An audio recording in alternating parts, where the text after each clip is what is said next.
মাঝরাত 12টা। প্রবল বৃষ্টিতে পুরো শহর ভিজে গেছে। রাস্তার একপাশে দাঁড়িয়ে ছাতা ছাড়াই ফোনে কথা বলছে রাগী স্বভাবের মেয়ে ঈশিতা। মুখে তার স্পষ্ট বিরক্তি। হঠাৎ পিছন থেকে একটি বাইক এসে তার গায়ে কাদার পানি ছিটিয়ে দিল। ঈশিতার আগে চিৎকার করে উঠল। এই, চোখে দেখে বাইক চালাতে পারেন না? বাইকটা কয়েক হাত সামনে গিয়ে থেমে গেল। ছেলেটা হেলমেট খুলে দৌড়ে ফিরে এলো, মুখ ভরা তার হাসি। সরি, একদম ইচ্ছে করে হয়নি। আপনি ঠিক আছেন? আমি ঠিক আছি কি না সেটা আপনার জানার দরকার নেই। আগে নিজের ড্রাইভিং শিখে আসেন। আচ্ছা, তাহলে শাস্তি হিসেবে একটা কফি খাওয়াই। কি বললেন? মানে রাগ কমানোর জন্য কফি নাকি খুব কাজ করে। ঈশিতার আগে ছাতাটা তুলে মারতে যাবে, ঠিক তখনই বজ্রপাতের শব্দে চমকে উঠে ভারসাম্য হারিয়ে পিছলে পড়তে নিল। আরিয়ান দ্রুত হাত বাড়িয়ে তাকে ধরে ফেলল। সাবধানে। কয়েক সেকেন্ড দুজনের চোখ এক হয়ে রইল। ঈশিতা দ্রুত নিজেকে ছাড়িয়ে নিল। হাত ছাড়ুন। সরি। আপনার মতো আজব মানুষ আমি জীবনে দেখিনি। ধন্যবাদ। আমি কি আপনার প্রশংসা করলাম? না, কিন্তু আপনার মুখ থেকে বের হওয়া প্রতিটা কথাই আমার কাছে স্পেশাল লাগছে। আরিয়ানের কথা শুনে ঈশিতার চোখ বড় বড় করে তাকালো। ফ্লার্ট করছেন? না, সত্যি বলছি। ঠিক তখনই ঈশিতার ফোনে আবার কল আসলো। স্ক্রিনে লেখা বাবা। হ্যালো, কোথায় তুই? আজ শেষবারের মতো বলছি, আগামী সপ্তাহে তোর বিয়ে। আর কোনো অজুহাত শুনবো না। আমি এই বিয়ে করব না। তাহলে বাড়িতে এসে কথা বল। কল কেটে গেল। ঈশিতা বিরক্ত হয়ে ফোনটা ব্যাগে রেখে দীর্ঘশ্বাস ফেলল। কোনো সমস্যা? আপনার জানার দরকার নেই। আচ্ছা, তাহলে একটা কথা বলি। কি? আপনি যতটা রাগ দেখান, আমার মনে হয় ভেতরটা ততটাই একা। কথাটা শুনে ঈশিতা কয়েক মুহূর্ত চুপ করে রইল, যেন ছেলেটা তার মনের গোপন কথাই বলে ফেলেছে। আপনি মানুষকে এত তাড়াতাড়ি বুঝে ফেলেন? না, শুধু আপনার চোখটা অনেক কথা বলে। ঈশিতা কিছু বলার আগেই রাস্তার ওপাশ থেকে একটি কালো গাড়ি এসে থামলো।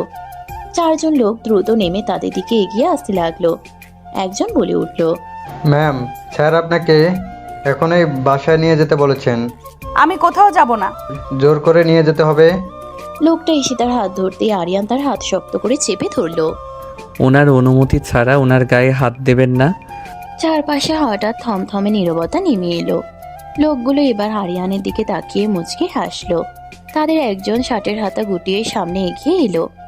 লোকটা শার্টের হাতা গুটিয়ে আরিয়ানের সামনে এসে দাঁড়ালো। ঈশিতা কিছু বলার আগেই আরেকজন পেছন থেকে বলে উঠল, বেশি হিরো হতে যেও না, ম্যাডামকে নিয়ে যেতে এসেছি, সরে দাঁড়াও। উনি যদি যেতে না চান তাহলে কেউ ওনাকে জোর করে নিয়ে যেতে পারবে না। আমি বলেছি আমি যাব না। ঈশিতার কথা শুনেও লোকগুলো থামলো না। একজন আবার ঈশিতার হাত ধরতে যাবে, ঠিক তখনই আরিয়ান তার হাত সরিয়ে দিল। শেষবারের মতো বলছি, সরে যা। না সরলে কি করবেন? লোকটার আগে ঘুষি মারতে গেল।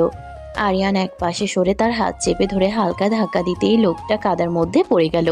বাকি তিনজন একসাথে এগিয়ে এলো। এই, মারামারি করবেন না। আরিয়ান আর কোনো কথা বলল না। 2-1 মিনিটের মধ্যেই সবাইকে সামলে নিল।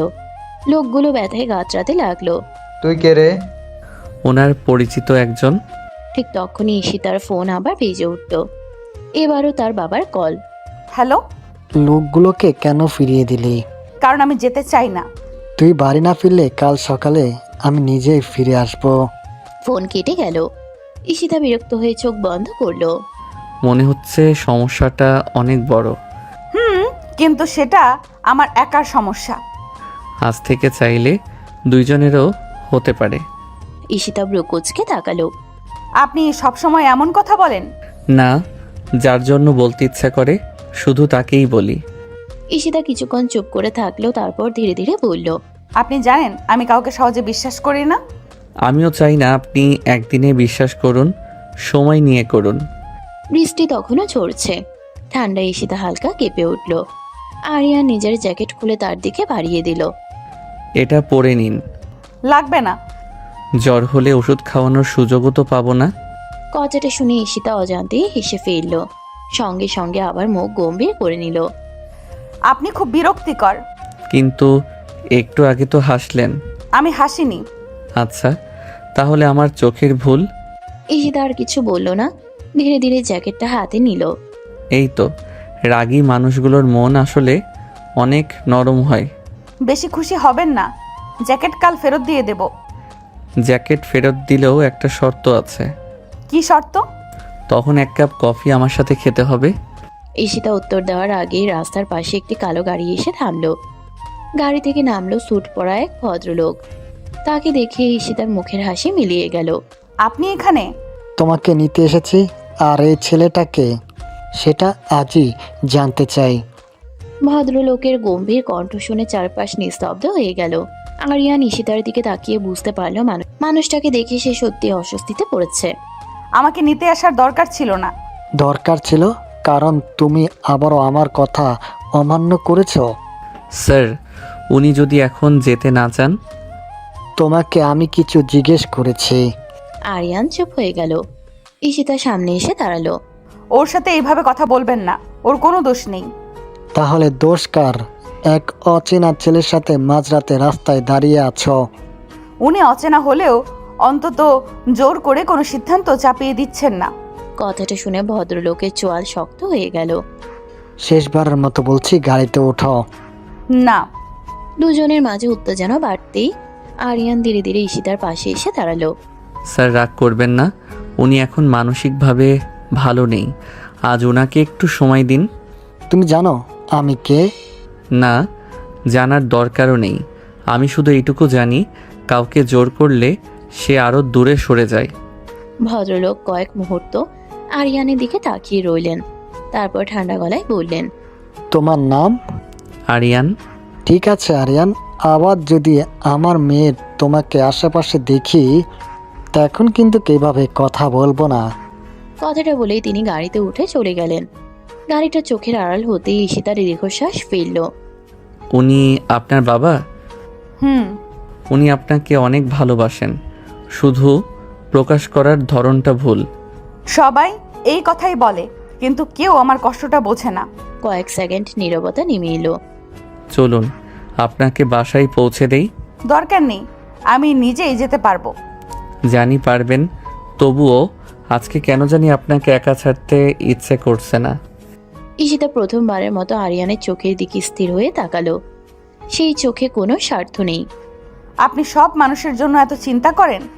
না, কিছু মানুষকে দেখলেই মনে হয় ওদের হাসিটা হারিয়ে যেতে দেওয়া উচিত না। শুধু একরাশ আন্তরিকতা। ঈশিতার ঠোঁটের কোণে অজান্তেই ছোট্ট হাসি ফুটে উঠল। আপনি খুব অদ্ভুত মানুষ। আর আপনি কি খুব রাগী? সবাই আমাকে এই নামেই ডাকে। আমি ডাকবো না। তাহলে? আমি ডাকবো রাগী বউ। কথাটা শুনে ঈশিতা বিস্ময়ে তাকিয়ে রইল। তারপর রাগ দেখিয়ে আরিয়ানের হাতে হালকা একটা চড় বসিয়ে দিল। কি সব বাজে বাজে কথা! ব্যথা পাইনি। কেন? কারণ রাগী মানুষের মায়েরও একটু আদর লুকিয়ে থাকে। ঈশিতা এবার সত্যি হেসে ফেলল। বৃষ্টির ফোঁটার সাথে সে হাসিটা যেন আরো সুন্দর লাগছিল। কিন্তু ঠিক তখনই আরিয়ানের ফোন বেজে উঠল। হ্যালো আরিয়ান, তাড়াতাড়ি হাসপাতালে চলে আয়। আন্টির অবস্থা হঠাৎ অনেক খারাপ হয়ে গেছে। খবরটা শুনে আরিয়ানের মুখের হাসি মুহূর্তেই মিলিয়ে গেল। ফোনটা হাত থেকে প্রায় পড়ে যেতে নিল। ঈশিতা উদ্বিগ্ন হয়ে বলল, কি হয়েছে? আম্মু হাসপাতালে। আরিয়ানের কাপা কণ্ঠ শুনে ঈশিতার বুকটা হঠাৎ কেঁপে উঠল। কয়েক সেকেন্ড আগেও যে ছেলেটা হাসছিল, এখন তার চোখে স্পষ্ট আতঙ্ক।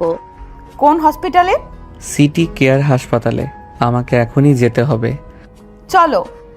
না, আপনি বাসায় চলে যান, আমি চলে যাব। একদম চুপ, এখন তর্ক করার সময় না। আমার গাড়িতে ওঠো। আরিয়ান আর কিছু বলল না। দুজন দ্রুত গাড়িতে উঠে পড়ল। ঈশিতা নিজেই স্টিয়ারিং ধরল। পুরো রাস্তা জুড়ে আরিয়ান শুধু আল্লাহকে ডাকতে লাগলো। আল্লাহ, আমার আম্মুকে ভালো করে দিও, আমার আর কেউ নাই। কথাগুলো শুনে ঈশিতা একবার আর চোখে আরিয়ানের দিকে তাকালো। ছেলেটার চোখে জমে থাকা পানিগুলো যেন তার নিজের মনকেও ভারী করে তুলল। প্রায় 15 মিনিট পর গাড়ি হাসপাতালের সামনে থামতেই আরিয়ান দৌড়ে ভেতরে চলে গেল। ঈশিতা তার পেছনেই গেল। আপু আম্মু কোথায়? আপনি আরিয়ান? জি। উনি এখন বিপদমুক্ত, তবে প্রচণ্ড স্ট্রেসের কারণে প্রেশার অনেক বেড়ে গিয়েছিল। কথাটা শুনে আরিয়ান হাফ ছেড়ে বাঁচল। 2 হাত তুলে আলহামদুলিল্লাহ বলল। এখন দেখা করা যাবে? 5 মিনিটের জন্য যেতে পারবেন? দুজন কেবিনে ঢুকতেই বিছানায় শুয়ে থাকা মাঝবয়সী মহিলাটি দুর্বল হাসি দিলেন। বাবা চলে এসেছিস? আম্মু তুমি এমন করলে কেন? তুই চিন্তা করিস না, আমি ভালো আছি। তখনই মহিলার চোখ ঈশিতার দিকে গেল। এই মেয়েটা কে? আরিয়ান কিছু বলার আগেই ঈশিতা এগিয়ে গিয়ে সালাম করলো ওনাকে। আসসালামু আলাইকুম আন্টি। ওয়ালাইকুম আসসালাম মা, তোমাকে তো আগে দেখিনি। আম্মু উনি আমার। আরিয়ান থেমে গেল, কি পরিচয় দেবে বুঝতে পারছিল না। ঈশিতা মুচকি হেসে বলল, আমি ওর বন্ধু। বন্ধু শব্দটা শুনে আরিয়ান চুপচাপ মাথা নিচু করল। আল্লাহ তো আমার ভালো করুক মা, আজ আমার ছেলেটা একা ছিল না, এটাতেই শান্তি লাগছে। কিছুক্ষণ কথা বলে দুজন বাইরে বেরিয়ে এলো, করিডোরে দাঁড়িয়ে। ধন্যবাদ। এত ধন্যবাদ দেওয়ার কি আছে? আজ আপনি না থাকলে আমি হয়তো ভেঙে পড়তাম। আমি শুধু একজন বন্ধুর দায়িত্ব পালন করেছি। তাহলে আমরা সত্যি বন্ধু? দেখি ভবিষ্যতে প্রমোশনও হতে পারে। প্রমোশন? বেশি হাসবেন না। আরিয়ান হেসে ফিরল। ঠিক তখনই ঈশিতার ফোন আবার বেজে উঠল। হ্যালো, তুমি এখন কোথায়? হাসপাতালে, কার সাথে? একজন বন্ধুর সাথে।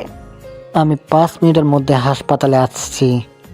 আজ তোমার সেই বন্ধুকে আমি নিজের চোখে দেখতে চাই। ফোন কেটে গেল। ঈশিতা কিছুক্ষণ চুপ করে রইল। কি হয়েছে? বাবা আসছেন। তাহলে আমি চলে যাই? না, আজ পালালে উনি ভাববেন তুমি সত্যি ভুল কিছু করেছো। ঠিক তখনই হাসপাতালের মূল গেটের সামনে একটি কালো গাড়ি এসে থামলো। গাড়ি থেকে ঈশিতার বাবা নামলেন, কিন্তু তিনি একা নন। তার পাশ থেকে নেমে এলো আরেকজন সুদর্শন যুবক।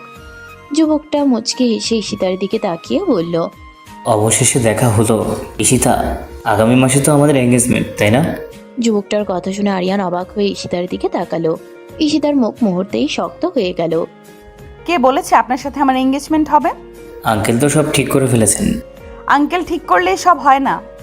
ঈশিতার বাবা সামনে এগিয়ে এলেন। ঈশিতা, যথেষ্ট হয়েছে। এ হলো রিয়ান, যার সাথে তোমার বিয়ের কথা চলছে। ভাই, আরিয়ান শুধু মাথা নাড়ল। তার বুকের ভেতরটা কেমন যেন মোচড় দিয়ে উঠল। অথচ ঈশিতার সাথে তার পরিচয় মাত্র একদিনের। আর এই ছেলেটা? আমার বন্ধু। বন্ধু? রাত 12টায় বৃষ্টির মধ্যে আবার হাসপাতালের বন্ধুত্বটা বেশ গভীর মনে হচ্ছে। আপনার মন্তব্যের দরকার নেই। রিহান মুচকি হেসে আরিয়ানের সামনে এসে দাঁড়ালো। কি করো ভাই? একটা সফটওয়্যার কোম্পানিতে কাজ করি। ওহ ভালো, কিন্তু একটা কথা মনে রেখো, ঈশিতা আমার হবু স্ত্রী, তাই একটু দূরত্ব বজায় রাখবে। কথাটা শুনে আরিয়ানের মুখের হাসিটা মিলিয়ে গেল। উনি যদি নিজে বলেন আমি আজই দূরে চলে যাব। সবাই এবার ঈশিতার দিকে তাকালো। আমি কাউকে দূরে যেতে বলিনি। তাহলে কি বলতে চাইছো? আমি শুধু এইটুকু বলতে চাই, আমার জীবন নিয়ে সিদ্ধান্ত আমি নিজেই নেব। তুমি সীমা ছাড়িয়ে যাচ্ছ। পরিবেশটা মুহূর্তেই ভারী হয়ে উঠল। ঠিক তখনই একজন নার্স দৌড়ে এসে বলল, আরিয়ান সাহেব, জি। আপনার আম্মু আপনাকে ডাকছেন। আরিয়ান ক্ষমা চেয়ে কেবিনের দিকে চলে গেল। কেবিনে ঢুকতেই, বাবা, জি আম্মু। বাইরে যে মেয়েটা দাঁড়িয়ে আছে ওকে আমার খুব ভালো লেগেছে। আম্মু, আমি মায়ের চোখে মানুষ চিনতে ভুল করি না, মেয়েটা খুব ভালো। আরিয়ান হালকা হেসে মাথা নিচু করলো। কিন্তু ও তো আমাকে শুধু বন্ধু ভাবে। ভালোবাসা কখনো জোর করে হয় না বাবা, ধৈর্য ধর। এদিকে করিডোরে, ঈশিতা চলুন, এখানে নাটক করার দরকার নেই। আমি কোথাও যাচ্ছি না। তুমি কি ওই ছেলেটার জন্য আমাকে অপমান করছো? চল। না, আমি নিজের সিদ্ধান্তের জন্য দাঁড়িয়ে আছি। রিহান হঠাৎ ঈশিতার হাত শক্ত করে ধরে ফেলল। চলো। হাত ছাড়ুন। ঠিক তখনই কেবিন থেকে বের হয়ে দৃশ্যটা দেখে আরিয়ানের চোখ রাগে লাল হয়ে গেল। সে দ্রুত এগিয়ে এসে রিহানের হাত সরিয়ে দিল। উনি বলছেন হাত ছাড়তে, শুনতে পাননি? এটা আমাদের ব্যক্তিগত ব্যাপার। না, একজন মানুষ না বলার পরও তার হাত ধরে রাখা ব্যক্তিগত ব্যাপার না। হাসপাতালের করিডোরে সবাই তাকিয়ে আছে। রিহান এবার রিয়াকে আরিয়ানের কলার চেপে ধরল। তুই বারবার আমার সামনে আসছিস কেন? আরিয়ান শান্ত গলায় বলল, কারণ উনি এখানে দাঁড়িয়ে থাকলে কেউ যেন জোর করতে না পারে। ঈশিতা এক দৃষ্টিতে আরিয়ানের দিকে তাকিয়ে রইল। জীবনে প্রথমবার কোনো ছেলে তার জন্য এভাবে দাঁড়িয়েছে। ঠিক তখনই হাসপাতালের ভেতর থেকে এক ডাক্তার দ্রুত বেরিয়ে এসে চিৎকার করে বললেন, আরিয়ান, রোগীর অবস্থা আবার খারাপের দিকে যাচ্ছে, জরুরি ভিত্তিতে অপারেশন করতে হবে, আর অপারেশনের আগে 5 লাখ টাকা এক্ষুনি জমা দিতে হবে। কথাটা শুনে আরিয়ানের মুখ এক মুহূর্তেই ফ্যাকাশে হয়ে গেল। তার পকেটে ছিল মাত্র কয়েক হাজার টাকা। সে অসহায় চোখে মাটির দিকে তাকিয়ে রইল। আর সেই দৃশ্য দেখে ঈশিতা ধীরে ধীরে তার ব্যাগটা খুলল। আরিয়ান অসহায় চোখে মেঝের দিকে তাকিয়ে আছে, তার হাত দুটো কাঁপছে। ঈশিতা ধীরে ধীরে ব্যাগ খুলে চেকবুক বের করলো। কত টাকা লাগবে বললেন? 5 লাখ টাকা। যত দ্রুত জমা হবে তত দ্রুত অপারেশন শুরু করতে পারবো। ঈশিতা এক মুহূর্তও দেরি না করে চেক লিখতে শুরু করলো। আরিয়ান অবাক হয়ে তার হাত চেপে ধরল। না প্লিজ, এটা করবেন না। কেন? আমি আপনার কাছ থেকে এত বড় সাহায্য নিতে পারবো না। আমি কি আপনাকে দান করছি? তবুও শোনেন, এই মুহূর্তে সবচেয়ে গুরুত্বপূর্ণ আপনার আম্মু। টাকা পরে ফেরত দিয়ে দেবেন, কিন্তু মানুষটা যদি... শেষ কথাটা আর বলতে পারলো না ঈশিতা। আমি কথা দিচ্ছি, একটা টাকা আমি ফিরিয়ে দেব। আমি আপনার কাছ থেকে কথা না, আন্টি সুস্থ হওয়াটা চাই। ঈশিতা চেকটা ডাক্তারের হাতে দিয়ে দিল। প্লিজ অপারেশন শুরু করুন। ঠিক আছে, আমরা এখনই প্রস্তুতি নিচ্ছি। ডাক্তার চলে যেতেই আরিয়ান কিছুক্ষণ চুপচাপ দাঁড়িয়ে রইল। তারপর হঠাৎ ঈশিতার সামনে এসে দাঁড়ালো। ধন্যবাদ শব্দটা খুব ছোট হয়ে যাবে, তাহলে বলবেন না? কিন্তু একটা কথা বলতে চাই। কি? আজ থেকে আপনার কোনো কষ্ট আমি নিজের চোখে দেখতে চাই না। কথাটা শুনে ঈশিতার বুকের ভেতরটা কেমন যেন ধক করে উঠল। আপনি না খুব অদ্ভুত। আবার অদ্ভুত? কেউ এত অল্প সময়ে এইভাবে আপন হয়ে যায় নাকি?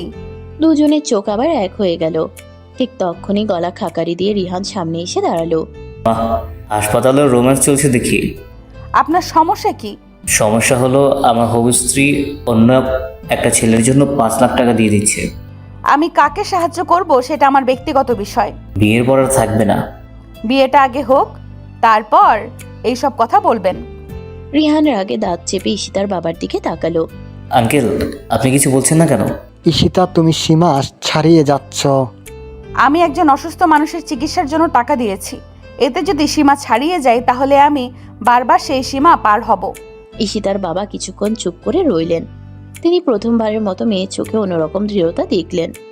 ঠিক তখনই অপারেশন থিয়েটারের লাল বাতিটা জ্বলে উঠল। সবাই চুপচাপ বসে আছে, সময় যেন আর কাটতেই চাইছে না। আরিয়ান মাথা নিচু করে বসে আছে। ঈশিতা ধীরে ধীরে তার পাশে এসে বসলো। ভয় পাচ্ছেন? খুব। সব ঠিক হয়ে যাবে ইনশাল্লাহ। আরিয়ান কিছু না বলে মাথা নিচু করে বসে রইল। হঠাৎ ঈশিতা আস্তে করে তার হাতের উপর নিজের হাত রাখলো। আপনি একা নন। স্পর্শটা পেয়ে আরিয়ান অবাক হয়ে তাকালো। ঈশিতা চোখ সরিয়ে নিলেও হাতটা সরালো না। জানেন, এই প্রথম মনে হচ্ছে আমার পাশে সত্যি কেউ আছে। বেশি আবেগী হয়ে যাবেন না। চেষ্টা করছি, কিন্তু আপনি করতে দিচ্ছেন না। ঈশিতার ঠোঁটের কোণে ছোট্ট একটা হাসি ফুটে উঠল।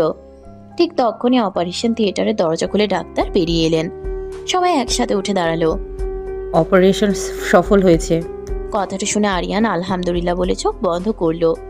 কিন্তু ডাক্তার আবার বললেন, তবে একটা বিষয় আছে। কি হয়েছে ডাক্তার? রোগী জ্ঞান ফেরার পর বারবার আরেকজনের নাম বলছে। কার? ঈশিতা। উনি বারবার বলছেন ওই মেয়েটাকে একবার আমার কাছে নিয়ে আসো। আরিয়ান আর ঈশিতা দুজনেই একসাথে ডাক্তারের দিকে তাকিয়ে রইল। ডাক্তার মৃদু হেসে বললেন, রোগীর জ্ঞান পুরোপুরি ফিরেছে, উনি শুধু ঈশিতার সাথে একটু কথা বলতে চান। ঈশিতা ধীরে ধীরে কেবিনে ঢুকলো। আরিয়ান বাইরে দাঁড়িয়ে রইল। আরিয়ানের আম্মু দুর্বল চোখে ঈশিতার দিকে তাকিয়ে মৃদু হাসলেন। মা, তুই এসেছিস? জি আন্টি, কেমন আছেন এখন? আলহামদুলিল্লাহ। আমার একটা কথা রাখবি? অবশ্যই রাখবো। আমার ছেলেটা ছোটবেলা থেকে অনেক কষ্ট করেছে, ওকে কখনো একা ছেড়ে যাস না মা। ঈশিতা চুপ করে রইল। উত্তর দেওয়ার ভাষা খুঁজে পেল না। তুই কি আমার ছেলের হাতটা ধরবি? ঠিক তখনই নার্সের ডাকে আরিয়ান কেবিনে ঢুকলো। আরিয়ান, কাছে আয়। আরিয়ান এগিয়ে যেতেই তিনি এক হাতে আরিয়ানের হাত আর অন্য হাতে ঈশিতার হাত ধরলেন। তারপর ধীরে ধীরে দুই হাত একসাথে মিলিয়ে দিলেন। আল্লাহর কাছে আমার একটাই চাওয়া, তোরা দুজন সবসময় একসাথে থাকিস। কথাটা শুনে ঈশিতার চোখ ভিজে উঠল। আরিয়ানও কিছু বলতে পারলো না। ঠিক তখনই কেবিনের বাইরে ঈশিতার বাবা আর রিহান এসে দাঁড়ালো। বাহ, নাটক তো ভালোই হচ্ছে। ঈশিতা, এবার অনেক হয়েছে, চল বাসায়। আমি এখন কোথাও যাব না। তুমি কি বুঝতে পারছো তুমি কি করছো? খুব ভালো করেই বুঝতে পারছি। আঙ্কেল, আর কথা বাড়ানোর দরকার নেই। আগামী সপ্তাহে বিয়ে। সেই বিয়ে হবে না, কেন? কারণ আমি আপনাকে বিয়ে করব না। পুরো কেবিন নিস্তব্ধ হয়ে গেল। তুমি কি পাগল হয়ে গিয়েছো? যদি একজন ভালো মানুষকে বাঁচানোর জন্য তার পাশে দাঁড়ানোর জন্য পাগল হতে হয়, তাহলে আমি পাগল। তাহলে কাকে বিয়ে করবে? ঈশিতা একবার আরিয়ানের দিকে তাকালো, তারপর দৃঢ় কণ্ঠে বলল, আমি আরিয়ানকে বিয়ে করব। কথাটা শুনে সবাই স্তব্ধ হয়ে গেল। আরিয়ান নিজেও বিশ্বাস করতে পারছিল না। ঈশিতা, আপনি কি বলছেন? সত্যি বলছি। কিন্তু আমি কিছুই দিতে পারবো না আপনাকে। আমি টাকা না, একজন মানুষকে চাই। ঈশিতার বাবা রাগে কাঁপতে লাগলেন। আর যদি এই ছেলেকে বিয়ে করো তাহলে এই বাড়ির দরজা তোমার জন্য চিরদিনের জন্য বন্ধ। দরজা বন্ধ হয়ে গেলে হোক, কিন্তু নিজের বিবেকের দরজা আমি বন্ধ করতে পারবো না। রিহান রাগে হাসপাতাল ছেড়ে বেরিয়ে গেলেন। 2 দিন পর আরিয়ানের আম্মুকে হাসপাতাল থেকে ছেড়ে দেওয়া হয়েছে। তিনি নিজেই বললেন, আমার একটা শেষ ইচ্ছে আছে। কি ইচ্ছে আম্মু? আমি বেঁচে থাকতে তোদের বিয়েটা নিজের চোখে দেখতে চাই। ঈশিতা চুপচাপ মাথা নিচু করে দাঁড়িয়ে রইল। আমিও রাজি। সেদিন বিকেলে খুব ছোট করে কাছের একটি মসজিদের ইমামকে ডেকে আনা হলো। উপস্থিত ছিল শুধু আরিয়ানের আম্মু, ঈশিতার বড় ভাই আর কয়েকজন সাক্ষী। কন্যা ঈশিতা, আপনি কি স্বেচ্ছায় আরিয়ানকে আপনার স্বামী হিসেবে কবুল করেছেন? আলহামদুলিল্লাহ, কবুল করছি। আবার বলুন। কবুল করছি। তৃতীয়বার। কবুল করছি। আরিয়ানের চোখ ভিজে গেল। বড় আরিয়ান, আপনি কি স্বেচ্ছায় ঈশিতাকে আপনার স্ত্রী হিসেবে কবুল করেছেন? আলহামদুলিল্লাহ, কবুল করছি। আবার বলুন। কবুল করছি। তৃতীয়বার। কবুল করছি। দোয়া শেষ হতেই আরিয়ানের আম্মু চোখ মুছলেন। আজ মনে হচ্ছে আল্লাহ আমার সব দোয়া কবুল করে নিয়েছেন। ঈশিতা ধীরে ধীরে আরিয়ানের পাশে এসে দাঁড়ালেন। দাঁড়ালো। আজ থেকে আপনি শুধু ঈশিতা নন, তাহলে? আমার পুরো পৃথিবী। আরিয়ান আস্তে করে বলল। ঈশিতা লজ্জায় মুচকে হাসলো। আস্তে করে আরিয়ানের হাতটা ধরে ফেললো। আপনি আমি আমার সবচেয়ে সুন্দর সিদ্ধান্ত।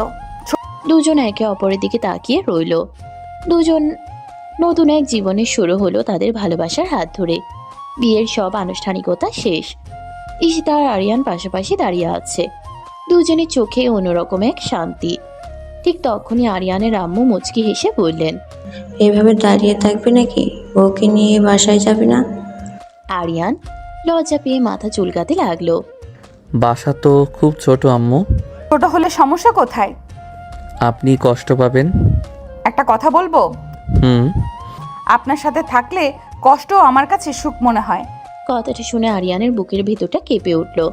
সে চুপচাপ ঈশিতার দিকে তাকিয়ে রইল। আচ্ছা, এখন তোদের রোমাঞ্চ পরে করিস, আগে আমাকে বাসায় নিয়ে চল। 3 জন একসাথে বাসায় চলে গেল। ছোট্ট 2 রুমের বাসা, কিন্তু ঘরটা পরিষ্কার পরিচ্ছন্ন।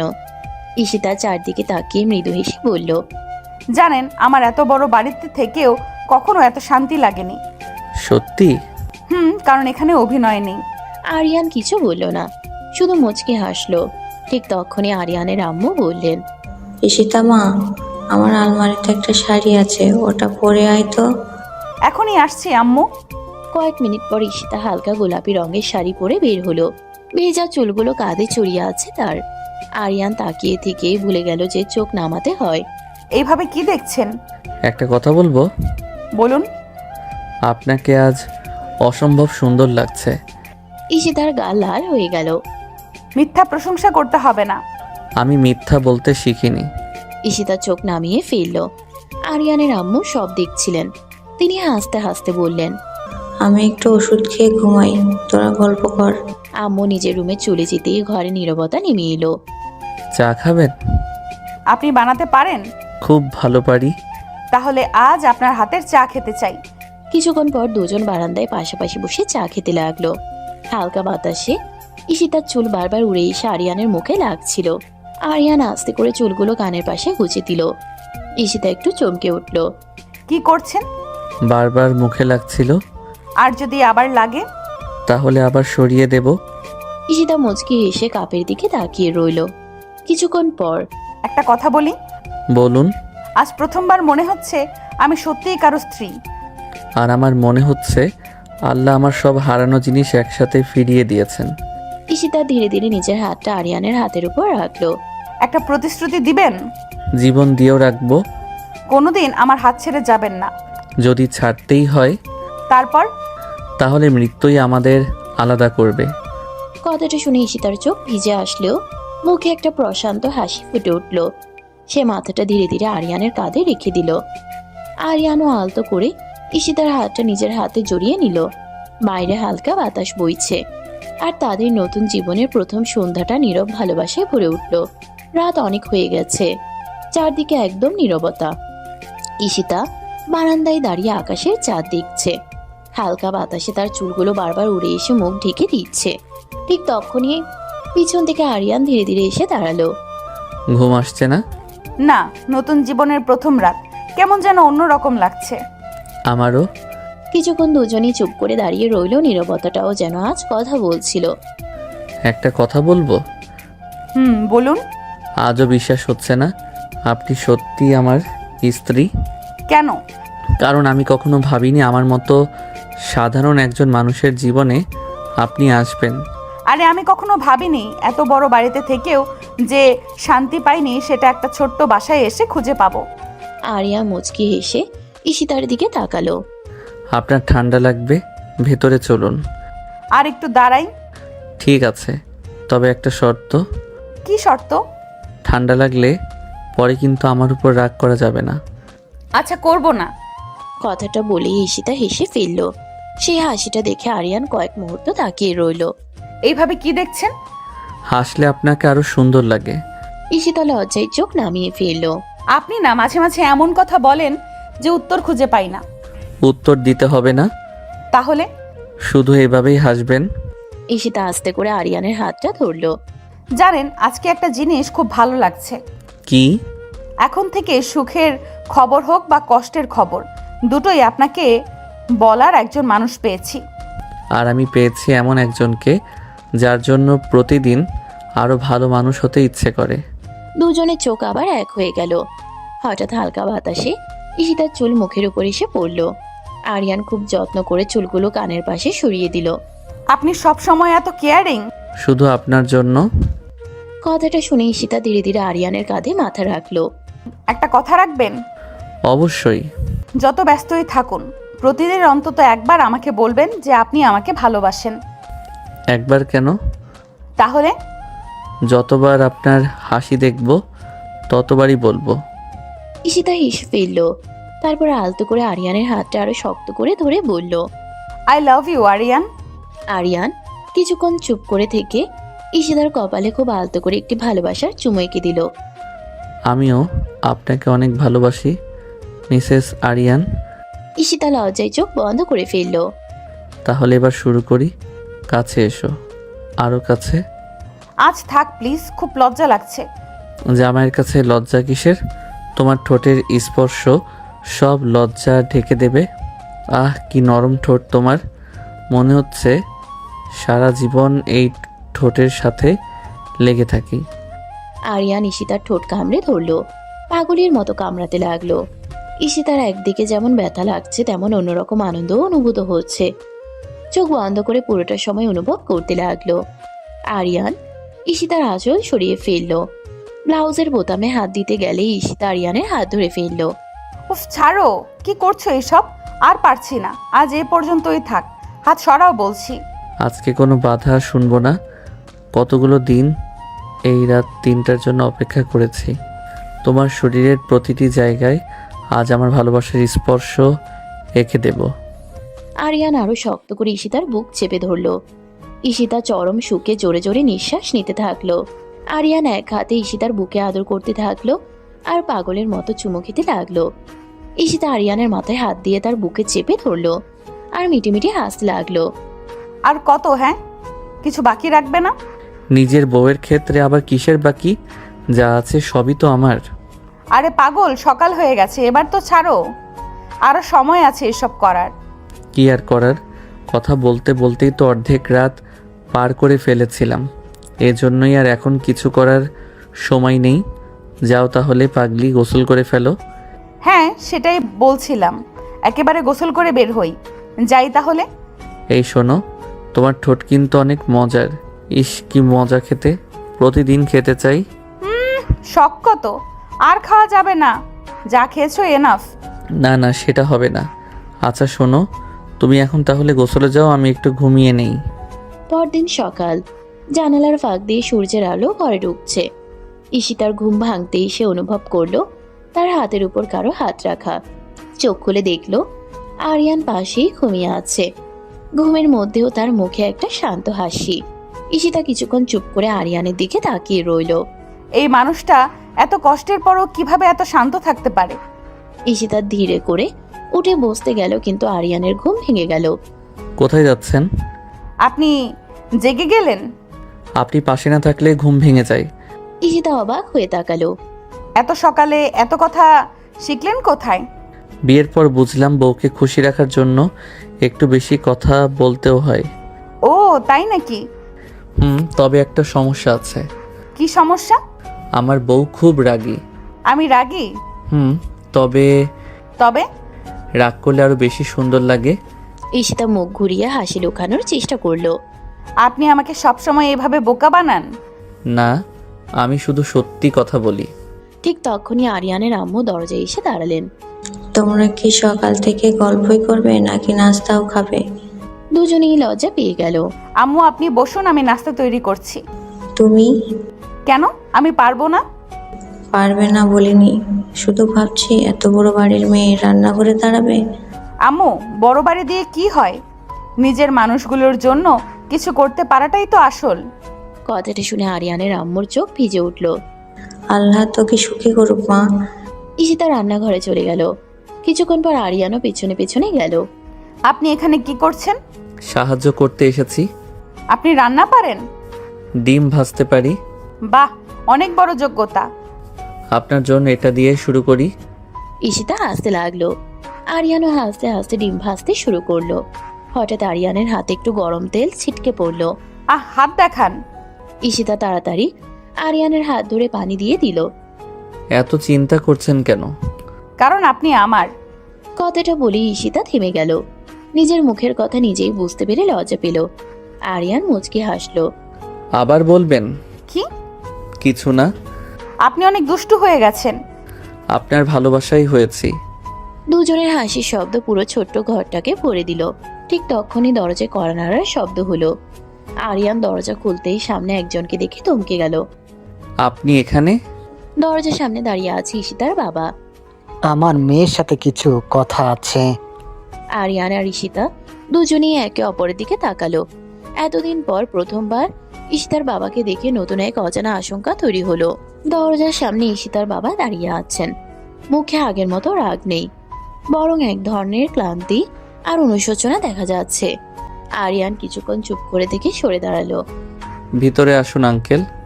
ঈশিতার বাবা ঘরের ভিতরে ঢুকলেন। ছোট্ট ঘরটা চারদিকে তাকিয়ে দেখলেন। তারপর তারা চোখ গিয়ে থামলো ঈশিতা আর আরিয়ানের দিকে। তোমরা ভালো আছো? জি বাবা। অনেকদিন পর বাবার মুখে নিজের জন্য এত নরম স্বর শুনে ঈশিতার চোখ ভিজে উঠল। আমি জানি আমি তোমার সাথে অনেক অন্যায় করেছি। বাবা। না মা, আজ আমাকে বলতে দাও। তিনি ধীরে ধীরে সোফায় বসে পড়লেন। আমি সবসময় ভেবেছি তোমার জন্য আমি সবসময় ভালো সিদ্ধান্তই নিচ্ছি, কিন্তু কখনো বুঝিনি তোমার মনের কথাটা শোনার দরকার ছিল। ঈশিতা চুপ করে তার বাবার দিকে তাকিয়ে রইল। যেদিন হাসপাতালে দেখলাম এই ছেলেটা নিজের কষ্ট ভুলে তোমার পাশে এসে দাঁড়িয়ে আছে, সেদিন বুঝেছি মানুষ বড় হয় টাকায় না, মন দিয়ে। আরিয়ান মাথা নিচু করে দাঁড়িয়েছিল। আরিয়ান। জি আঙ্কেল। আমার মেয়েকে কষ্ট দিও না। কখনো না। আর একটা কথা। বলুন। আমার মেয়েটা বাইরে থেকে অনেক শক্ত, কিন্তু ভিতরে খুব অভিমানী। ও রাগ দেখলে বুঝবে আসলে ও কষ্ট পেয়েছে। আরিয়ান মৃদু হেসে ঈশিতার দিকে তাকালো। সেটা আমি বুঝে গেছি আঙ্কেল। কি বুঝেছেন? আপনার রাগের পিছনেও যে অনেক ভালোবাসা লুকিয়ে থাকে। ঈশিতা চোখ বড় বড় করে আরিয়ানের দিকে তাকালো। আপনি আমার বাবার সামনেও আমাকে লজ্জা দিতে ছাড়বেন না। সত্যি কথা বললে লজ্জা লাগে নাকি? ঈশিতার বাবা প্রথমবারের মতো দুজনকে দেখে হেসে ফেললেন। তোমাদের দুজনকে দেখে মনে হচ্ছে আমার ভয় পাওয়ার কোনো কারণ নেই। ঠিক তখনই আরিয়ানের আম্মু ঘর থেকে বেরিয়ে এলেন। কে এসেছে বাবা? ঈশিতার বাবা উঠে দাঁড়ালেন। বিয়ে সাহেব, আপনার কাছে একটা কথা বলতে এসেছি। বলুন। আমার মেয়েকে আপনার ছেলের হাতে দিয়ে আমি নিশ্চিন্ত। কথাটা শুনে আরিয়ানের আম্মুর চোখে পানি চলে এলো। আল্লাহ আমাদের সন্তানদের সুখী করুক। সবাই কিছুক্ষণ চুপ করে রইল।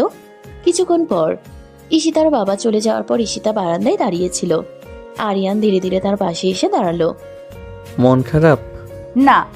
মিথ্যা বলছেন। আপনি এত কিছু বোঝেন কিভাবে? কারণ এখন থেকে আপনার হাসি আর কষ্ট দুটোই আমার দায়িত্ব। ঈশিতা মৃদু হেসে তাকালো। জানেন, আগে মনে হতো আমি একাই সব সামলাতে পারি। এখন মনে হয় পাশে একজন থাকলে পথটা অনেক সহজ হয়। আরিয়ান আস্তে করে ঈশিতার হাত ধরলো। তাহলে একটা কথা মনে রাখবেন। কি? যত ঝড়ই আসুক আপনার হাতটা আমি ছাড়বো না। ঈশিতা কিছু না বলে আরিয়ানের হাতটা শক্ত করে ধরলো। ঠিক তখনই আরিয়ানের ফোন বেজে উঠল। আরিয়ান ফোনের দিকে তাকিয়ে থেমে গেল।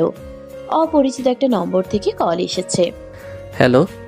ও পাশ থেকে একটি কণ্ঠ শুনে আরিয়ানের মুখের হাসি মুহূর্তেই হারিয়ে গেল। আরিয়ান, তুই কি সত্যিই ভাবছিস সব শেষ হয়ে গেছে? আরিয়ান চুপ করে গেল। ঈশিতা চিন্তিত মুখে তার দিকে তাকালো। কে ফোন করেছে? আরিয়ান কোনো উত্তর দিল না, কারণ সে বুঝতে পারলো তাদের নতুন জীবনের সামনে আবারও পুরনো কোনো ঝড় আসতে চলেছে। আরিয়ানের মুখের হাসি হঠাৎ মিলিয়ে গেল। অপরিচিত কণ্ঠটা তার পুরনো কিছু স্মৃতি মনে করিয়ে দিল। আপনি কে? আমাকে ভুলে গেছিস নাকি আরিয়ান? এত তাড়াতাড়ি সব ভুলে গেলি? আরিয়ান কিছুক্ষণ চুপ করে রইল। ঈশিতা বুঝতে পারলো এই ফোনের ওপাশের মানুষটা আরিয়ানের জন্য সাধারণ কেউ না। আরিয়ান, কে ফোন করেছে? আরিয়ান ফোনটা কেটে দিয়ে কিছুক্ষণ নিজের দিকে তাকিয়ে রইল। আমাকে বলবেন না? কিছু বিষয় আছে যেগুলো বলতে গেলে পুরনো কষ্টগুলো আবার সামনে চলে আসে। আর আপনি কি ভাবেন একা একা সব কষ্ট সহ্য করবেন? আরিয়ান ঈশিতার দিকে তাকালো। তার চোখে অভিমান আর ভালোবাসা দুটোই ছিল। আমি চাই না আমার কারণে আপনার জীবনে কোনো সমস্যা আসুক। আমার জীবনে সমস্যা আসবে কিনা সেটা আমি ঠিক করব, আপনি না। ঈশিতা, শুনুন, বিয়ের আগে আপনি একা ছিলেন, কিন্তু এখন না। এখন আপনার কষ্টের ভাগ নেওয়ার জন্য আমি আছি। ঈশিতার কথাগুলো শুনে আরিয়ানের চোখে পানি জমে উঠল। যে মানুষটা সারা জীবন নিজের কষ্ট লুকিয়ে রেখেছে, আজ প্রথমবার কেউ তার কষ্ট বুঝতে চাইছে। আপনি জানেন ছোটবেলায় একটা মানুষ আমাকে বলেছিল আমি কোনোদিন ভালো কিছু করতে পারবো না। আর এখন? এখন মনে হয় আমি পারবো, কারণ কেউ একজন আমার উপর বিশ্বাস করে। ঈশিতা মুচকে হাসলো। সেই বিশ্বাসটা যেন কখনো ভাঙেন না। চেষ্টা করব না, প্রতিজ্ঞা করছি। ঠিক তখনই আবার আরিয়ানের ফোন বেজে উঠল। একই নম্বর। এবার ছাড়ুন। না। কেন? কারণ আমি ভয় পাচ্ছি। আপনি ভয় পাচ্ছেন? কারণ ওই মানুষটা আমার অতীত আর আমি আপনার বর্তমান। কথাটা শুনে আরিয়ানের ফোনটা হাতে নিল। ঈশিতার দিকে তাকিয়ে কল রিসিভ করলো। বলুন। অবশেষে ধরলি। ভাবছিলাম বিয়ের পর বউয়ের ভালোবাসা সব ভুলে গেছিস। আপনার কি দরকার? তোর সাথে দেখা করতে চাই। আমার কোনো আগ্রহ নেই। কিন্তু আমার আছে, কারণ তোর কাছে এমন একটা সত্য আছে যেটা জানলে তোর বউও তোকে ক্ষমা করবে না। আরিয়ানের মুখের রং বদলে গেল। কি হয়েছে? কিছু না। কিন্তু ঈশিতা বুঝতে পারলো আরিয়ান কিছু লুকোচ্ছে। আপনার চোখ বলছে কিছু একটা হয়েছে। ঈশিতা, আমাকে সত্যিটা বলুন। আরিয়ান কিছুক্ষণ চুপ করে রইল, তারপর ধীরে ধীরে বলল, আমার জীবনে এমন একটা অধ্যায় আছে যেটা আমি আপনাকে এখনো বলিনি। কি অধ্যায়? যে কারণে আমি মনে করতাম আমি কখনো কারো ভালোবাসা পাওয়ার যোগ্য না। ঈশিতা চুপচাপ আরিয়ানের পাশে এসে দাঁড়ালো। আজ আপনি আমার স্বামী। আপনার অতীত যাই হোক, সেটা আমার জানার অধিকার আছে। যদি জানার পর আমাকে ঘৃণা করেন তাহলে সেটা আমার সিদ্ধান্ত হবে, কিন্তু না জেনে দূরে থাকা আমার সম্ভব না। আরিয়ান দীর্ঘশ্বাস ফেলল, তারপর ঈশিতার হাত ধরল। ঠিক আছে, আজ আপনাকে সব বলবো। ঈশিতা শান্ত চোখে আরিয়ানের দিকে তাকিয়ে রইল, কিন্তু সে জানতো না আরিয়ানের বলা সেই সত্য তাদের সম্পর্ককে আরো শক্ত করবে নাকি নতুন কোনো ঝড় নিয়ে আসবে। রাত গভীর হয়ে গেছে। আরিয়ান আর ঈশিতা দুজনেই বারান্দায় বসে আছে। চারপাশ নীরব, কিন্তু দুজনের মনে অনেক প্রশ্ন। আরিয়ান, হুম। আপনি যদি বলতে না চান আমি জোর করব না, কিন্তু একটা কথা মনে রাখবেন, আপনার কষ্ট আমার কাছে বোঝা না। আরিয়ান কিছুক্ষণ চুপ করে রইল, তারপর ধীরে ধীরে বলতে শুরু করলো। আমার বাবা যখন মারা যান তখন আমি অনেক ছোট। সংসারের সব দায়িত্ব আম্মুর কাঁধে চলে আসে। অনেক কষ্ট করে আম্মু আমাকে বড় করেছেন। তারপর কিছু মানুষ আমাদের দুর্বলতার সুযোগ নিয়েছিল। যাদের আপন ভেবেছিলাম তারাই একদিন আমাদের ছেড়ে চলে যায়।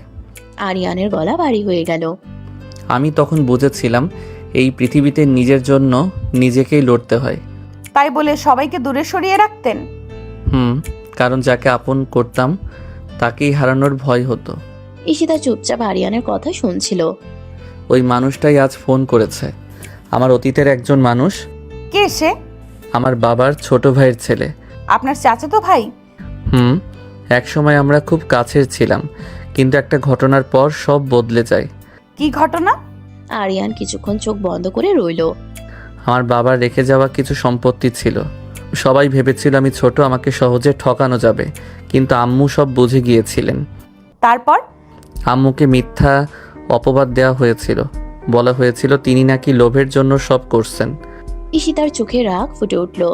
আপনার আম্মুকে কেউ কষ্ট দিয়েছিল? আর সেই দিন থেকে আমি ঠিক করেছিলাম একদিন নিজের পায়ে দাঁড়াবো। আপনি দাঁড়িয়েছেন?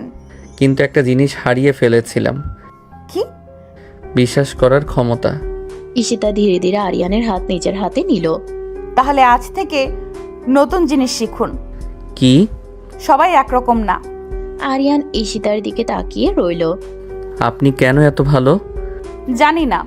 আমার মতো একজন মানুষকে এত সহজে বিশ্বাস করেন কিভাবে? কারণ আমি আপনার চোখ দেখেছি। মিথ্যা মানুষ কখনো এত কষ্ট লুকিয়ে রাখতে পারে না। আরিয়ানের চোখ ভিজে উঠল। আপনি জানেন, আজ প্রথমবার মনে হচ্ছে আমার লড়াইগুলো বৃথা যায়নি। কেন? কারণ শেষে এসে আমি আপনাকে পেয়েছি। ঈশিতা কিছু বলতে পারল না, শুধু মৃদু হেসে আরিয়ানের কাঁধে মাথা রাখলো। ঠিক তখনই আরিয়ানের ফোনে একটি মেসেজ এলো। আরিয়ান ফোন হাতে নিয়ে মেসেজটা পড়তেই তার মুখের হাসি হারিয়ে গেল। কি হয়েছে? আরিয়ান ফোনটা ঈশিতার দিকে বাড়িয়ে দিল। মেসেজে লেখা, তুই যতই সুখী হওয়ার চেষ্টা করিস, সত্যিটা একদিন তোর বউয়ের সামনে আসবেই।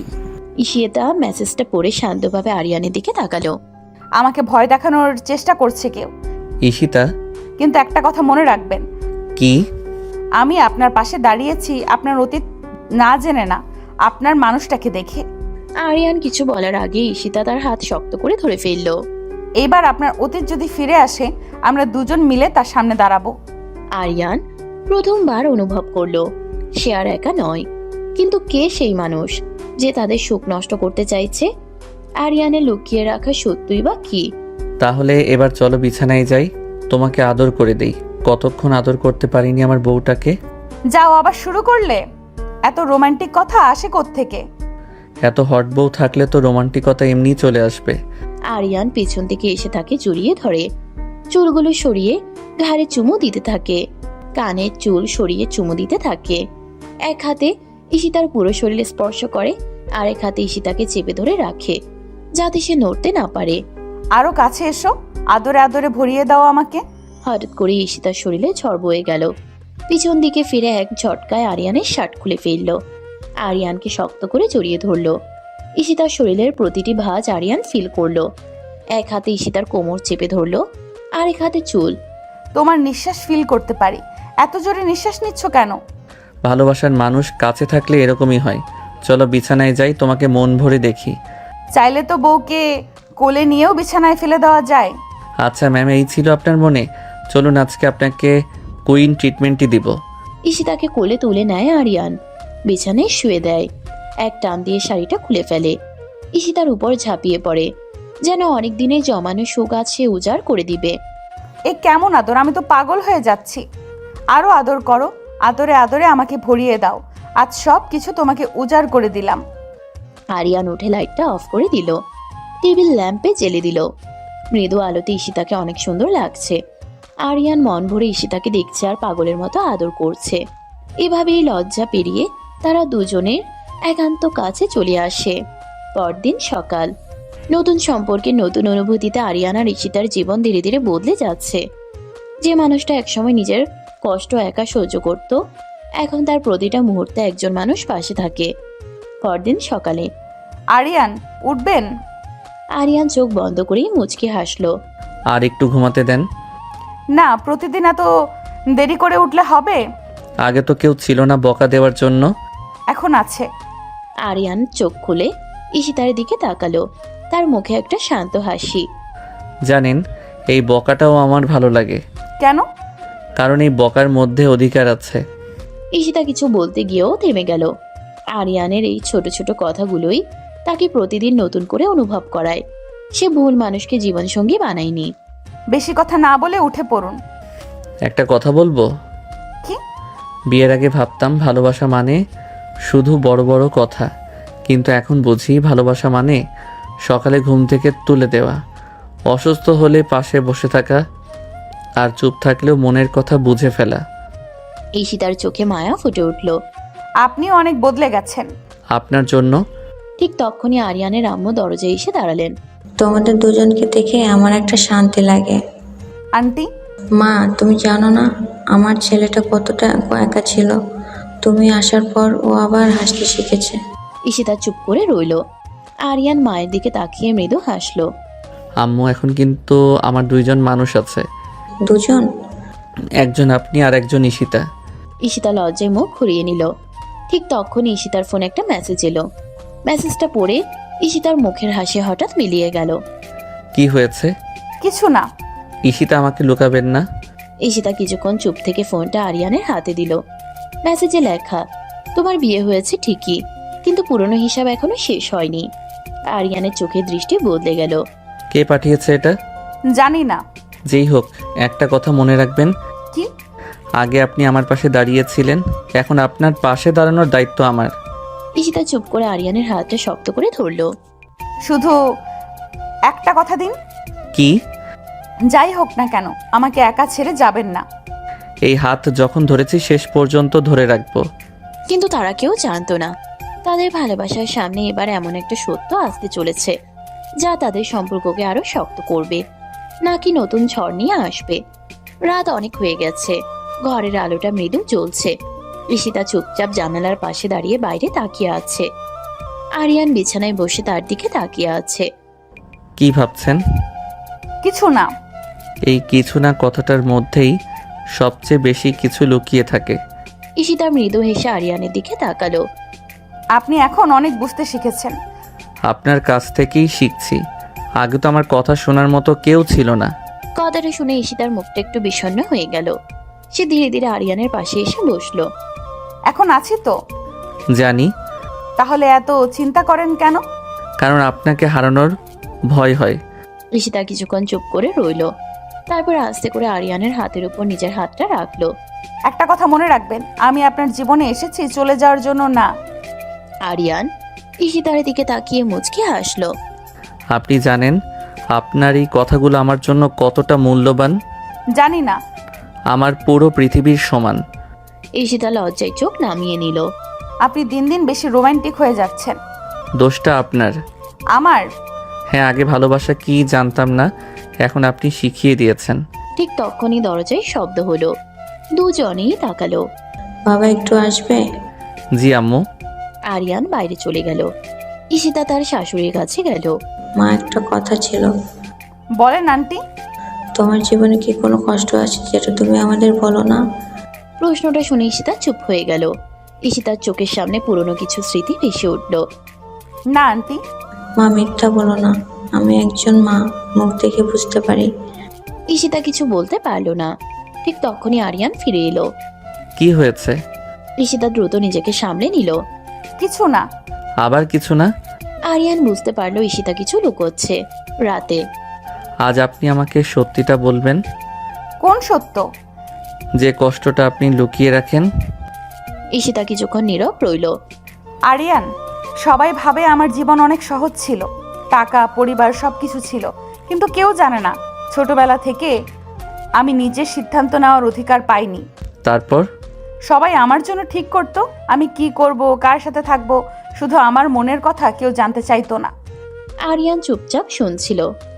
কিন্তু আপনি প্রথম মানুষ যে আমাকে কিছু দেওয়ার আগে আমার কষ্টটা বুঝতে চেয়েছেন। কারণ আপনি শুধু আমার স্ত্রী না, তাহলে আপনি আমার সবচেয়ে কাছের মানুষ। ঈশিতার চোখে পানি চলে এলো। আমি ভাগ্যবান যে আপনাকে পেয়েছি। আরিয়ান ধীরে করে তার চোখের পানি মুছে দিল। আর আমি ভাগ্যবান যে আমার মতো একজন মানুষকে আপনি বেছে নিয়েছেন। দুজনের মুহূর্তটা আরো গভীর হয়ে উঠল। ঠিক তখনই বাইরে থেকে আবার ফোনের শব্দ এলো। আরিয়ান ফোন হাতে নিতেই তার মুখের ভাব বদলে গেল। কার ফোন?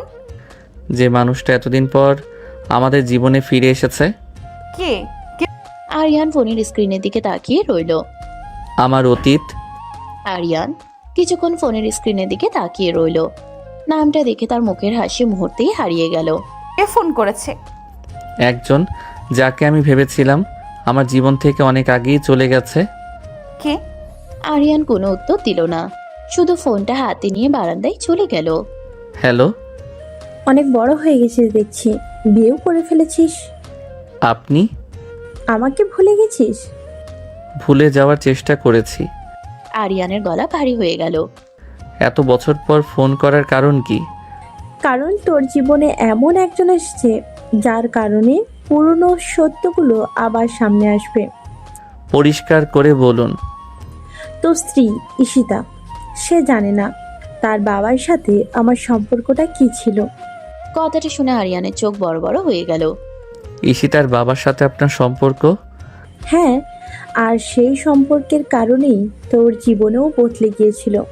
আরিয়ানের হাত শক্ত হয়ে গেল। আপনি কি বলতে চাইছেন? সত্যিটা জানতে চাইলে কাল রাত 8টায় পুরনো বাড়িতে আসিস। একা আসবি? ফোন কেটে গেল। আরিয়ান কিছুক্ষণ স্থির হয়ে দাঁড়িয়ে রইল। আরিয়ান? আরিয়ান চমকে পিছনে তাকালো। আপনি এখানে? আপনার মুখ দেখেই বুঝেছি কিছু একটা হয়েছে। কিছু না। আবার মিথ্যা? আরিয়ান চুপ করে গেল। আমি আপনার স্ত্রী, আপনার কষ্টের সময় পাশে থাকার অধিকার আমার আছে। কিন্তু যদি সত্যিটা জানার পর আপনার চোখে আমি বদলে যাই? আপনি কি মনে করেন একটা সত্যি ভালোবাসার চেয়ে বড়? আরিয়ান ঈশিতার দিকে তাকিয়ে রইল। আমি ভয় পাচ্ছি। কিসের? আপনাকে হারানোর। ঈশিতা ধীরে ধীরে আরিয়ানের হাত ধরল। যেদিন আপনি আমার জীবনে এসেছিলেন সেদিন আমিও তো ভয় পেয়েছিলাম, কিন্তু আপনি আমাকে বিশ্বাস দিয়েছিলেন। এবার আমার পালা। আরিয়ান কিছু বলতে পারল না, শুধু ঈশিতার হাতটা শক্ত করে ধরল। পরদিন রাত আরিয়ান পুরনো একটি বাড়ির সামনে এসে দাঁড়ালো। চারপাশ অন্ধকার। বাড়িটা দেখে তার পুরনো কিছু স্মৃতি মনে পড়ে গেল। এত বছর পর আবার এখানে? দরজাটা ধীরে ধীরে খুলে গেল। একজন মহিলার সামনে এসে দাঁড়ালো। চিনতে পারছিস? আরিয়ান স্তব্ধ হয়ে গেল। আপনি? হ্যাঁ, আমি। আপনি তো মৃত ভেবেছিলি? আরিয়ানের মুখ ফ্যাকাশে হয়ে গেল। কিন্তু এটা অসম্ভব। অসম্ভব অনেক কিছুই সম্ভব হয় যখন মানুষ সত্য লুকায়। আপনি এতদিন কোথায় ছিলেন? সেই উত্তর দেওয়ার আগে তোকে একটা সত্য জানতে হবে। কি সত্য? মহিলা ধীরে ধীরে একটা পুরনো ছবি বের করলো। তোর আর ঈশিতার বিয়ে কোনো কাকতালীয় ঘটনা না। আরিয়ানের চোখ ছবিটার দিকে আটকে গেল। ছবিতে দেখা যাচ্ছে বহু বছর আগে আরিয়ানের পরিবার আর ঈশিতার পরিবারের একসাথে একটি ছবি। এটা? হ্যাঁ, তোর আর ঈশিতার পরিবারের সম্পর্ক অনেক পুরনো। কিন্তু কেন আমাকে কেউ কিছু বলেনি? কারণ কিছু মানুষ চেয়েছিল তোমরা কখনো সত্যিটা জানতে না পারো। ঠিক তখনই পেছন থেকে আরেকজনের কণ্ঠ ভেসে এলো। কারণ সত্যিটা বের হলে অনেকের মুখোশ খুলে যাবে। আরিয়ান দ্রুত পিছনে তাকালো। সেখানে দাঁড়িয়ে থাকা মানুষটাকে দেখে তার চোখ বড় বড় হয়ে গেল। আপনি? আরিয়ান অবাক হয়ে তাকিয়ে রইল। সামনে দাঁড়িয়ে থাকা মানুষটাকে দেখে তার মুখ থেকে কোনো কথা বের হলো না। আপনি এখানে? লোকটা ধীরে ধীরে সামনে এগিয়ে এলো। মুখে ছিল একটা অদ্ভুত শান্ত হাসি। হ্যাঁ আরিয়ান, কারণ এই গল্পের কিছু অংশ এখনো তোমার অজানা। আপনি এতদিন কোথায় ছিলেন আর কেন সবাইকে মনে করতে দিলেন আপনি নেই? লোকটা কিছুক্ষণ চুপ করে রইল। কারণ আমি বেঁচে থাকলে কিছু মানুষ তাদের পরিকল্পনা সফল করতে পারতো না। কার পরিকল্পনা? ঠিক তখনই আগের সেই মহিলা একটা পুরনো ফাইল টেবিলের উপর রাখলো। এই ফাইলের মধ্যে এমন কিছু প্রমাণ আছে যা তোমার পুরো জীবন বদলে দেবে। আমি কিছুই বুঝতে পারছি না। বুঝবে, কিন্তু তার আগে একটা কথা জানতে হবে। কি? তোমার আর ঈশিতার দেখা হওয়া, বিয়ে হওয়া সবকিছুই আসলে ভাগ্যের খেলা ছিল না। আরিয়ান অবাক হয়ে তাকিয়ে রইল। তাহলে? কেউ একজন চেয়েছিল তোমরা দুজন একে অপরের জীবনে আসো।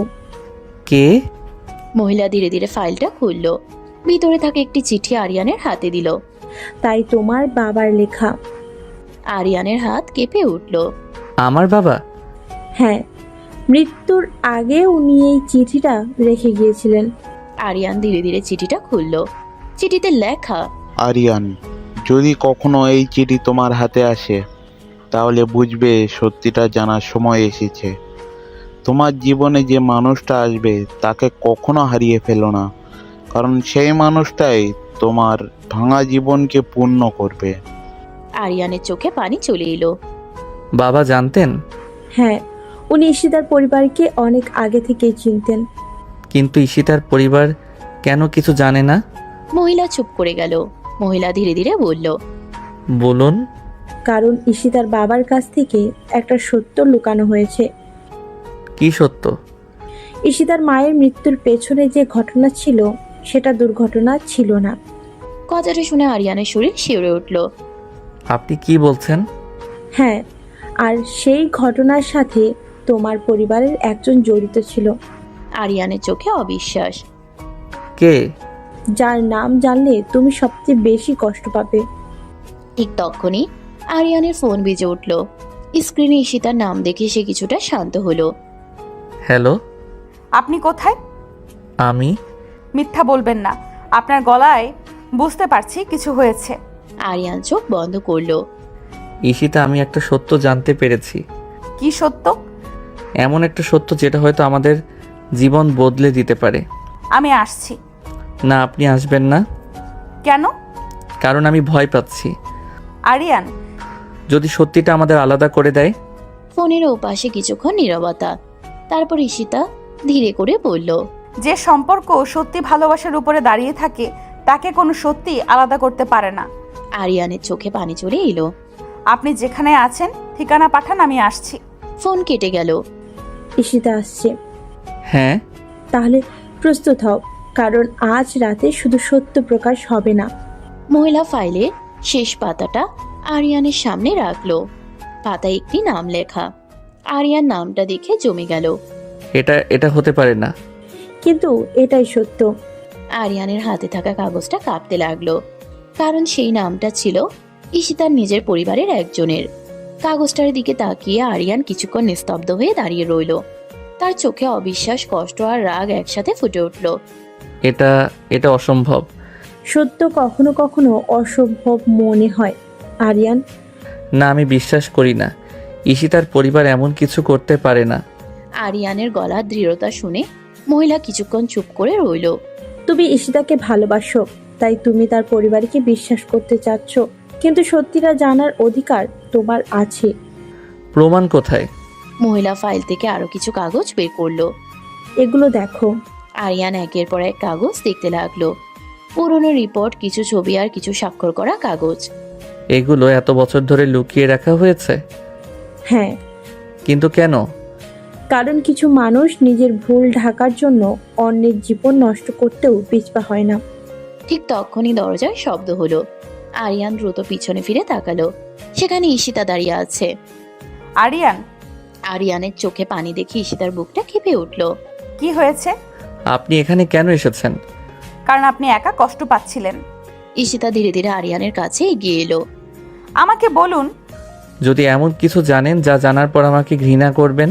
আপনি কি সত্যি মনে করেন একটা সত্যি আমার ভালোবাসার চেয়ে বড়? কথাটা শুনে আরিয়ানের চোখ ভিজে গেল। আপনার পরিবারের ব্যাপারে কিছু সত্য জানতে পেরেছি। আমার পরিবার? হ্যাঁ। আরিয়ান কাগজগুলো ঈশিতার হাতে দিল। ঈশিতা ধীরে ধীরে সব পড়তে লাগলো। কয়েক মুহূর্তের মধ্যেই তার মুখের রং বদলে গেল। না। ঈশিতা, এটা হতে পারে না। ঈশিতার হাত কাঁপতে লাগলো। আমার বাবা এমন কিছু করতে পারেন না। আমিও চাই না এটা সত্যি হোক। দুজনেই চুপ করে রইল। তোমাদের দুজনের জন্য এই সত্য জানা জরুরি ছিল। আপনি এত কিছু জানলেন কিভাবে?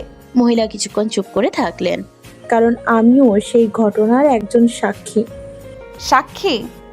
হ্যাঁ, তোমার মায়ের মৃত্যুর আগের রাত আমি সব দেখেছিলাম। ঈশিতার চোখ বড় হয়ে গেল। আপনি আমার মায়ের কথা জানেন? শুধু জানি না, শেষ সময়ে তোমার মা আমাকে একটা দায়িত্ব দিয়ে গিয়েছিলেন।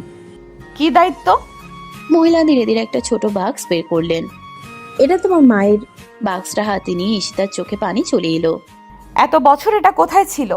এমন জায়গায় যেখানে কেউ খুঁজে পাবে না। ঈশিতা কাপা হাতে বাক্সটা খুলল। ভেতরে ছিল একটা পুরনো চিঠি। ঈশিতা চিঠিটা খুলতেই মায়ের হাতের লেখা দেখতে পেল। মা। চিঠির প্রথম লাইন পড়ে ঈশিতার চোখ দিয়ে পানি গড়িয়ে পড়তে শুরু করলো। চিঠিতে লেখা ছিল, ঈশিতা, যদি কখনো এই চিঠি তোমার হাতে আসে তাহলে বুঝবে আমি যে সত্য লুকিয়ে রেখেছিলাম সেটা জানার সময় হয়ে এসেছে। আরিয়ান আর ঈশিতা দুজনেই নিঃশব্দে চিঠিটার দিকে তাকিয়ে রইল। অপারেশনের পর কয়েকদিন কেটে গেছে। আরিয়ানের আম্মু এখন অনেকটাই সুস্থ। ঈশিতা প্রতিদিনের মতো নিজের হাতে ওনার যত্ন নিচ্ছে। আরিয়ান দূর থেকে সবকিছু দেখছে। তার চোখে কৃতজ্ঞতা আর ভালোবাসা দুটোই স্পষ্ট। তুমি এত কিছু করছো কেন? আবার সেই একই প্রশ্ন? কারণ আমি এখনো বিশ্বাস করতে পারি না কেউ আমার জন্য এতটা করতে পারে। আমি কি শুধু তোমার জন্য করছি? তাহলে? উনি আমারও মা এখন। আরিয়ান মুচকি এসে ঈশিতার দিকে তাকালো। জানো, আগে ভাবতাম আমার জীবনে সুখ বলে কিছু নেই। আর এখন? এখন মনে হয় আল্লাহ আমার সব কষ্টের বিনিময়ে তোমাকে দিয়েছেন। ঈশিতা লজ্জায় অন্যদিকে তাকিয়ে নিল। বেশি কথা বলতে শিখে গেছো? তোমার কাছ থেকেই শিখেছি।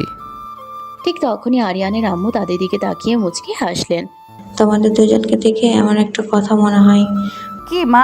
তোমরা দুজন দুজনের জন্য তৈরি হয়েছ। কথাটা শুনে দুজনেই চুপ হয়ে গেল। রাতে ঈশিতা বারান্দায় দাঁড়িয়ে আকাশ দেখছিল। আরিয়ান ধীরে ধীরে তার পাশে এসে দাঁড়ালো। কি ভাবছো? ভাবছি জীবনটা কত অদ্ভুত। কেন?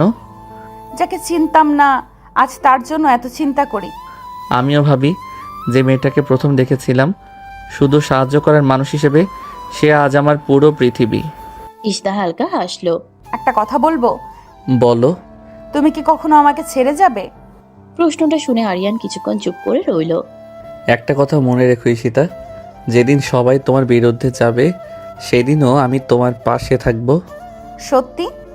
হ্যাঁ, কারণ তুমি শুধু আমার স্ত্রী না, তুমি আমার জীবনের সেই মানুষ যে আমাকে আবার বাঁচতে শিখিয়েছে। ঈশিতার চোখে পানি চলে এলো। সে আরিয়ানের হাত শক্ত করে ধরে ফেলল। ঠিক তখনই আরিয়ানের ফোন বেজে উঠল। আরিয়ান ফোন হাতে নিয়ে অবাক হয়ে গেল। এই নম্বরটা তো কার? যাকে আমি মৃত ভেবেছিলাম। আরিয়ানের মুখের হাসি মুহূর্তেই হারিয়ে গেল। কি হয়েছে? এই নম্বরটা আমার বাবার। ঈশিতা অবাক হয়ে গেল। কিন্তু তুমি তো বলেছিলে। হ্যাঁ, আমি বলেছিলাম উনি অনেক বছর আগে আমাদের ছেড়ে চলে গেছেন। আরিয়ান ফোনটা রিসিভ করলো। আরিয়ান। কণ্ঠটা শুনে আরিয়ানের চোখ বড় বড় হয়ে গেল। বাবা। বাবা, তোমার সাথে আমার অনেক কথা আছে। আরিয়ান কিছু বলার আগে কল কেটে গেল। কি বললো? জানি না, কিন্তু মনে হচ্ছে আমার অতীত আবার ফিরে এসেছে। ঈশিতা আরিয়ানের হাত ধরে বলল, এবার তুমি একা না। জানি।